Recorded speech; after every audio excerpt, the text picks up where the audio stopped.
I was going to have a review of the latest episode of Alien Earth come out basically like an hour ago from when this went up. But like this came out and this takes priority.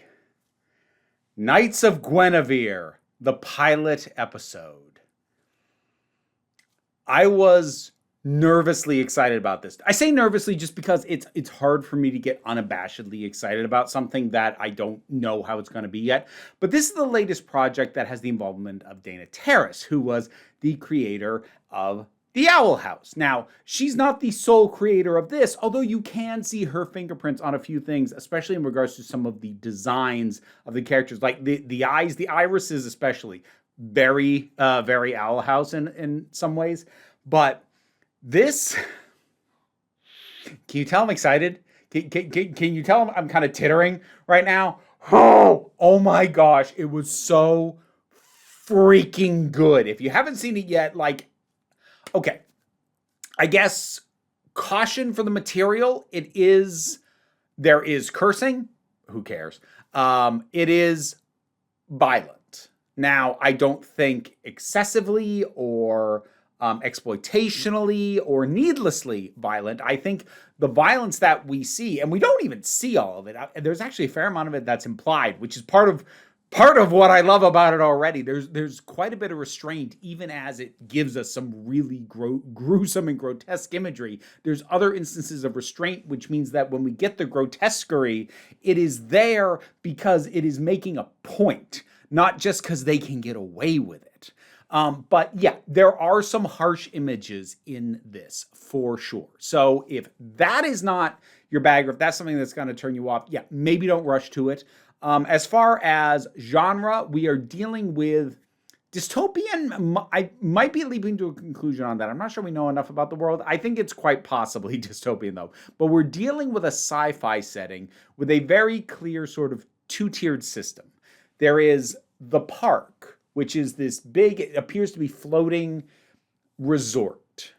And most things from the ground below are people either just trying to scrape by on sometimes quite literally the trash from the park, or they are working in service of the park. They won't get to go. So if this sounds at all familiar, you might know Battle Angel Alita. I found myself thinking about Battle Angel Alita a fair bit, and increasingly so as it went on. And I mean that as a compliment. I love Battle Angel Alita, and this is already distinguishing itself from that in a couple of ways, largely having to do with the specifics of the characters. The sort of primary leads that we've got in this, Andy and Frankie, are quite different from the primary human characters that we had in Battle Angel Alita. So that alone gives it a pretty stark difference. But like in terms of core initial starting premise and setting, yeah, it reminded me of Battle Angel Alita more than a bit. And for me, that is only a good thing. And I'm sorry, I'm trying to gather my thoughts. I'm so excited about this. I'm gonna want to watch it again. So we have a situation where we have in the park these, I'm going to call them for the time being androids. They get called that in the pilot as well. I do wonder if there's something else going on there. But the Gwens, who are sort of like both park attraction and security and service and hospitality all rolled into one. And one of them has gotten away. It's one that, it is implied, has tried to get away before. Except maybe it's not even one, because there's some lines about a shared memory between all of them.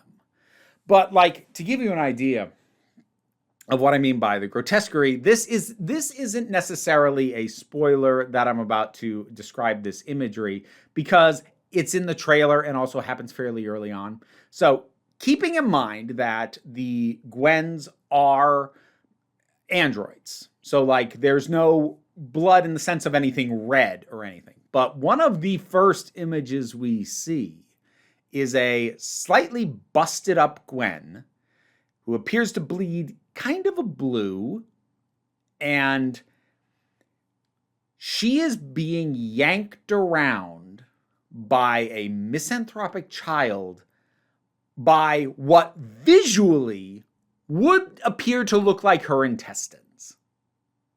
Now, that's not literally what they are. She's not human. She doesn't have intestines. But that's the imagery being evoked. This thing does not mess around at all when it wants to go harsh. But then we have stuff that happens later on. There's an entire, clearly very intense scene that happens just on the other side of a door. We hear it. We see the aftermath of it. We don't see it. And that's what I mean by a wonderful balance of restraint and grotesque. When this thing goes harsh, there's a reason. And when it doesn't have to, it won't. Not necessarily, at any rate. There's a lot of other implied things as well. There is this...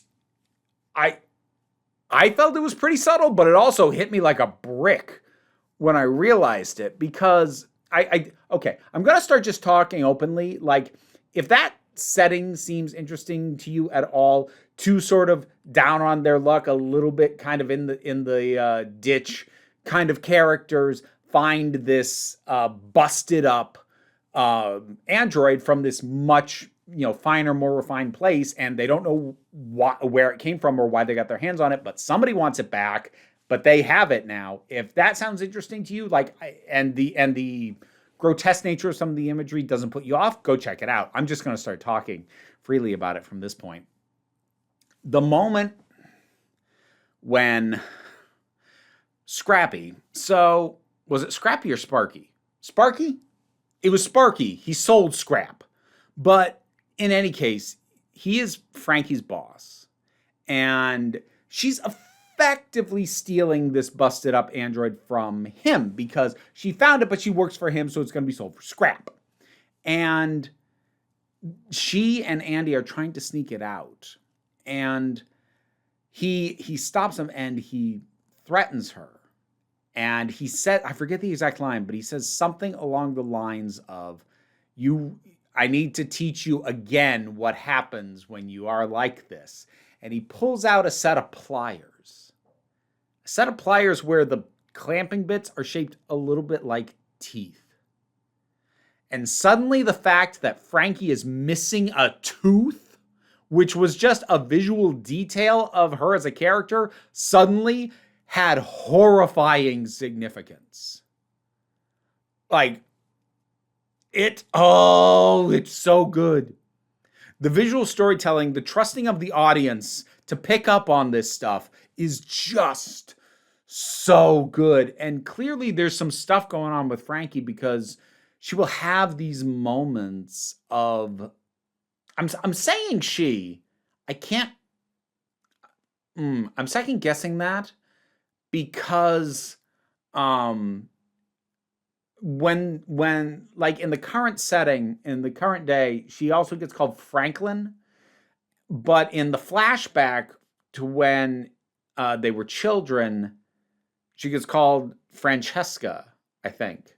So it makes me wonder if it's a non-binary or a trans-masc situation, and I missed a pronoun there. I'm not sure. That's not a problem that I'm not sure. I'm just second-guessing myself on that. Regardless, whatever appropriate pronouns, we're going to go with they for the moment. Frankie, they clearly have something going on because they have these moments of, sort of looking and seeing and having thoughts with these interactions with things that are there, but they're not doing what Frankie is thinking. And I'm very curious as to how that's going to manifest in future. That's the kind of thing that you have to be careful about because, creating a literally delusional character, that's a difficult thing to balance. But so far in this pilot, there's a lot of poignancy in it, especially when Frankie is alone in the apartment, trying to think of should I try and in their mind, should I try and rescue this Gwen from the storage locker that she's in until she gets sold for scrap? And the room is kind of brightly lit.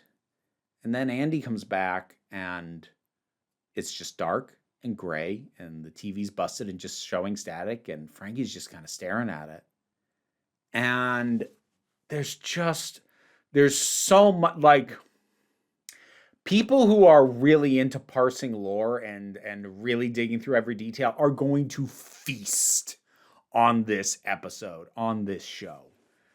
Oh, the characters are immediately very fleshed out, very well-rounded. You get a really strong sense of who they are. And even though there is a ton of mystery around the specifics of what the park is, why it is the way that it is, why Gwen's trying to get away from it, and everything else, and we only kind of have a sense of how the overall world structure works, but it's also a world we just get to immediately dive in that feels fully visually realized. It, again, that's another resemblance it kind of has with the Owl House. You don't necessarily know what's going on in the Boiling Isles right off, but it feels like a very full, fleshed out, complete place. This does too. Oh, it's probably going to be a while before we have the proper episodes start coming out, because as I understand it, the way that Glitch, which is the channel that put it out, they've done Murderbots and Amazing Digital Circus and Gaslight District. And as I understand it, the pilots, they're not pilots like in the Hell of a Boss sense, where it was like kind of just a test and it was very loose. These are kind of intended to, if the show gets picked up, serve as a proper episode 1. And it's just a matter of it doing well enough to warrant that. And then the biggest gap in time we'll have between episodes is going to be between this one and whenever we get a second episode. And after that, it should be at a more regular pace, because at that point, they'll actually have a production pipeline. This is currently just a one-off until they get the reaction, and I hope the reaction's positive to this, because holy crap, I need more of this show. Oh my freaking gosh. Knights of Guinevere. Oh my, so good. And it's gorgeous. Like, the use of color especially is stunning. I could go through this thing scene by scene and find individual things like to go on about that are just so well realized. Little tiny details like the little hacking device that Frankie has, and then the how perfectly it captures the frustration of trying to use a freaking claw machine at an amusement park. Man, those things are rigged as hell. And just this balance of wonder and horror and sci-fi and warmth of characters and frustration. Andy, you can tell, has really been ground down by where she's ended up, and just this gave me such an amazing taste, and I need to know when I'm gonna have more, and I hope it's soon. Knights of Guinevere. Did you see the pilot? What did you think about it? Whatever your thoughts are, drop something down in the comments. Let's talk about it. Let's hype this freaking thing up. Let's make sure that there is more. Patreon's what pays my bills. If you want to help me out as well, that would be great, but don't worry too much about it. We take a relaxed attitude around here, even as I'm really excited. So just come on back next time you need a break. Alien Earth will be, I don't know, tomorrow or the day after now. Something. I don't know. Whatever. Watch this! And now to thank my highest supporting patrons. Robin Moore, Jared Boyce, Zubin Lafula, Monty Kate 808, Mira G, Angry Casperl, Dave Hall, Movie Turtle, Oliver B, Sean Miller, Welsh Wrestling Geeks, Alyssa Pedersen, Mary Mello, Becky Sparks, Loki Eris, Tracy Scrabbit, Pau Barabajoggle, and Sir Didymus is my favorite, as well as Welsh Wrestling Geeks. So, folks said they wanted the rats back. Here they are. I really should have not worn something that exposed this much skin. Their nails are sharp. Ow. Oh, you guys. Get back here. Butthead.